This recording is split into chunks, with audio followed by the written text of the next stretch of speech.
century. Botero was a famous artist of this century.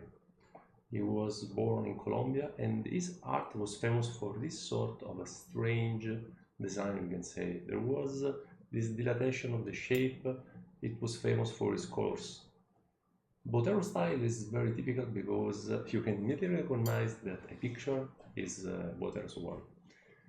So, about the shape of Botero is something interesting that I want to make a relation with our crowns. Because for a while, me and Pasquale, working with our minimal invasive approach, we had joining a Boterization of our crowns. So, what do I mean? I would just want to remember that in the Tomorrow protocol, in relation to the conventional protocol, we've added three main features. And it is the bar protocol, the minimal prep protocol, and the vertical protocol with the lab protocol. What is minimal prep? Minimal prep is the ability with our drilling protocol, thanks to the butt bar, when we go not over the cement enamel junction, to be able to save the whole dentinal core and a part of the enamel. In this way, we have a lot of advantages about the pulp of our teeth, about the biomechanical strength of our teeth, many advantages. The bar protocol is something that we have already seen in a previous video.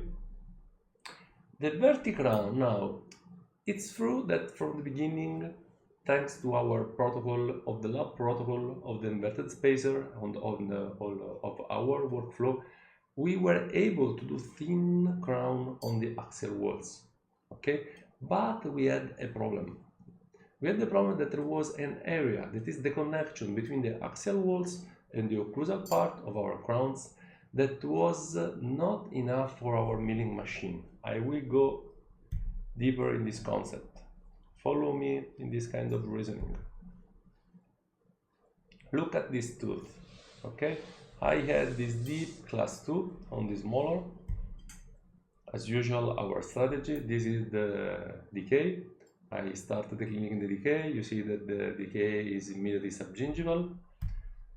I did a soft tissue trimming. I've been able to isolate this tooth with our conventional approach using Teflon, soft tissue trimming, okay, some liquid dam to stabilize the matrix. I have been able to do a good isolation of this margin, even if it was very subgingival. Even if I would like to save a bit more, I kept the interproximal bridge of dentin. You can see this also in X-ray. It's not so wide, but it comes from the top of the abutment to the lower part. So it has, however, good connection ability between the walls. I did my endodontic treatment. And now on this image you see that I started doing our minimally invasive protocol. Okay, you see on the X-ray that I have still enamel also on the mesial side, on the healthy wall. I have enamel on this tooth. I kept all the dentinal core, so my crown is something that will be able just to add strength to this tooth, and this tooth will not find itself weak because of my preparation, okay? But what is the problem? The problem is that when I had this kind of crowns, even if on the axial wall the volume was quite good, was correct, I had the bulking in the point, in the connection area between the axial wall and the occlusal part. Look at this crown, you see, where is the occlusal contact? We have a slight bulking of this kind of crowns. There was a bit too volume, and this was much more happening also on premolars, because being premolars, small teeth in comparison to molars, this problem was more present also in premolars. These are the critical area for thickness when working with minimal spaces. It's not so much about the axial walls, okay? The axial walls is something that you can manage. The problem is not to break them during tray-in and during cementation, and you can save this problem, you can go over this problem with our lab protocol. But in that area, there was literally no space for the milling machine in order to do our crown. So we had the problem of space just in that point, just in that area. Okay, so what happens? It happened that for doing our crowns with the monolithic zirconia crown, even if the space was minimal, in that area our software, Exocad, was bulking a bit our crowns. Again, here there is something that's always the same. The world, like for the bar, remember, the world is full of obvious things that nobody ever takes care to observe. Arthur Conan Doyle. What do I mean? I mean, we have always worked with a sort of rationality that if you need more space, what do? Try to think. When you need more space, you do a bigger preparation of the wall abutment. Okay, you need more space. For example, let's say a shoulder. Okay, because it's a bit more easier. You need more space. Okay, you take a bigger shoulder and you go on the full wall, bringing everything in. In this way, you give more space everywhere on that wall. But the point is that in many cases, the majority, we need space just in some part. So I want, follow me on this reasoning. Where do we need space? Usually, and I will do also some examples. And where is the critical biomechanics area of our teeth? Remember this, the tooth, the inner anatomy of our teeth with the dentin and the enamel and the dentin core. This is the key of our reasoning. The green area are the area that are of paramount importance for the biomechanic strength of our teeth. But the lack of space we were dealing with was in the blue. So if you need more space on the blue area, why do we have to affect also the green area? Because this is what we have done for decades. In order to obtain more space on a part of the abutment, we have started drilling the wall abutment. So again, you need space in the blue area, but you don't need to add space on the green part of the abutment, on the green area. So, what is the solution? Try to think. We do a vertical preparation, and if we need space just in that area, in the blue one, the solution, as the problem, came always from Botero. This is the wedding cake.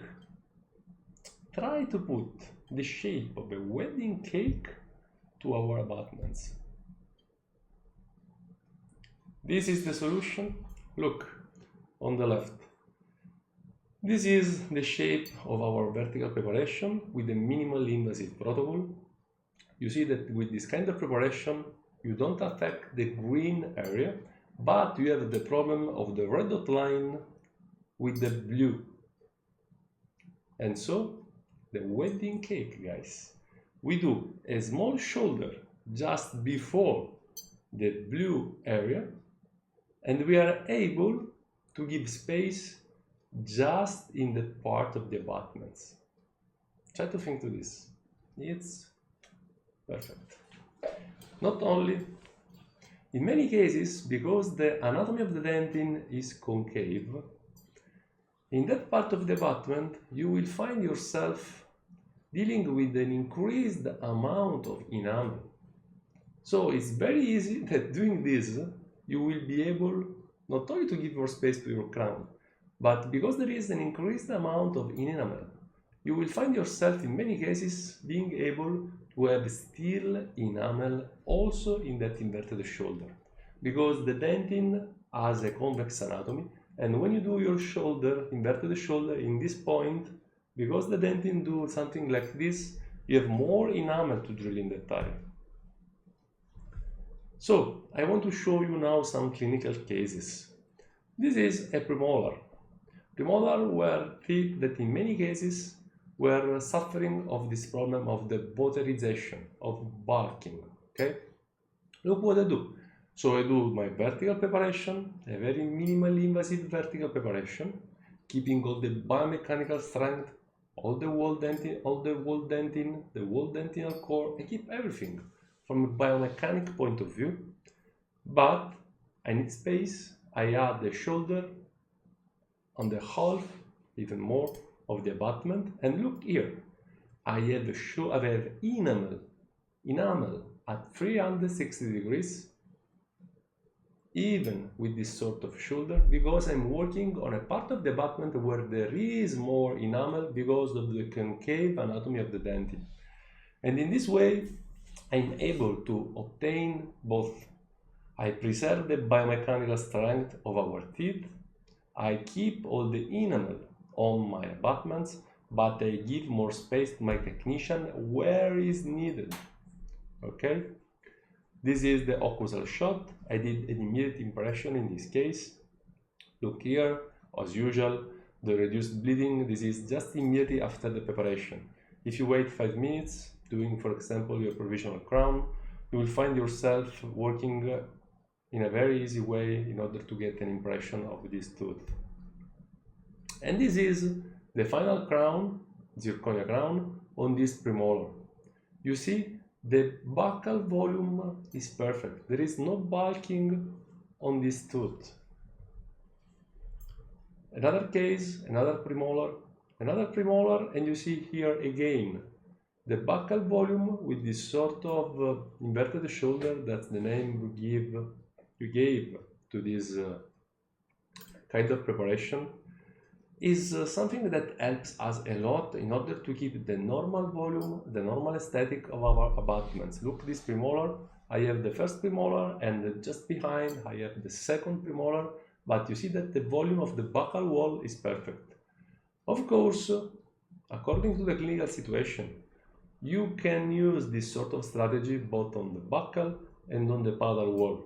You don't need to connect them. You don't need, okay? Because interproximally you have never the problem of the volume, okay? The problem is just on the buccal and the palatal wall. You have to be careful when you are drilling teeth that are short and quite flat. This is the teeth that in most cases will need a sort of inverted shoulder, because when you drill a tooth that is already quite flat, you will find yourself just after 2 minutes to have reduced the belly of this tooth and to have finished your vertical preparation, but the resulting space will be not enough for our technician. So be careful, especially when you work with teeth with a reduced belly, to add an inverted shoulder on this kind of walls. Okay? This is another example. We can mix, for example, according to the clinical situation, we can mix inverted shoulder on one side and nothing on the lingual, or both. It's something that is just up to you. In the same way, we can mix, for example, so we do a small recap of our technique, edgeless strategy and edge strategy. Now I show you a case where I mixed all this technique. This is a case of a lower molar with a very deep decay. There was a second class restoration failing. I did again here a trans-access, keeping all the dentinal bridge between the palatal, the lingual and buccal wall. I did the soft tissue trimming because the decay was completely subgingival. I had been able to get my isolation as usual. You see the X-ray, I did my endodontic treatment. I do distally, because the decay is very deep, I do my vertical preparation almost till the bone, while on the mesial, this is blood coming just from the distal, okay? So this image is quite misleading. And instead, on the other walls, the buccal one, the mesial one, the lingual wall, I do a preparation that it is just inside the sulcus. I do what we call an edge preparation. You see this perfectly. when I do the impression, you see that with the quartz you are even able to recognize that sort of small edge. You see it especially buccally in the mesial area. You see that buccally mesially, you see that there is our edge, okay, that I've been able to expose with my quartz. This is a number 0 chord. So you see this, and here you can look at my inverted shoulder, okay? I add the inverted shoulder in order to keep the volume of my crown as a normal one. You can appreciate more the difference between the edge and the edgeless approach in the impression. This is what they call the anatomy of a dental impression. And you see here, you can see on the right, you can see that we have on the buccal our edge. You see this perfectly on the impression. The area below, over the edge is the overhead. That is an area where we have an undercut, of course, because we have the edge. And after we have, this is the over edge. There is a bubble, you see, but the bubble is in this area, is the area that we will not use for our crown, because this is an area of undercut.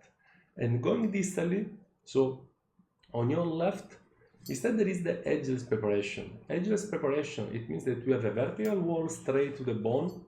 Maybe we will have a small undercut close to the bone that we won't be able to record and impress after the healing. So in the impression, you will see just a vertical wall, okay? And you see the inverted shoulder in the impression, okay? Usually in the molar area, the perfect location is more or less in the middle, okay? On premolar, you can move in a different way according to the height of the abutment. You just have to reason a bit about this to understand the concept, because there is no fixed rule. And this is the final crown, okay?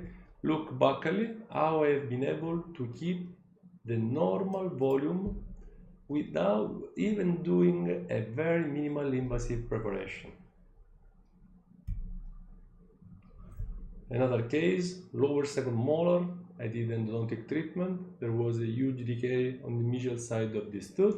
And you see on the buccal wall, again, I did my inverted shoulder. And this is the final crown, and you can see that I've been able to have a normal volume of this crown, adding this small feature to a very minimal invasive preparation. This is another molar, a lower molar, right side. And you can see again here how it's possible to keep all the enamel. When you place your shoulder not at the cervical level, placing a shoulder at the cervical level, you destroy everything. Because you start from a point where the conicity, because of the conicity of the tooth, you start drilling on a narrow side. Instead, here we start doing our shoulder on the part of the abutment that it is bigger, larger, and where we have much more enamel. It's completely another thing. And this is very useful, and this is a strategy I am using always more and more when you deal with anterior restoration. In anterior restoration, my technician was always complaining about lack of space in the area of the third, incisal third, okay? So why do we have to drill all the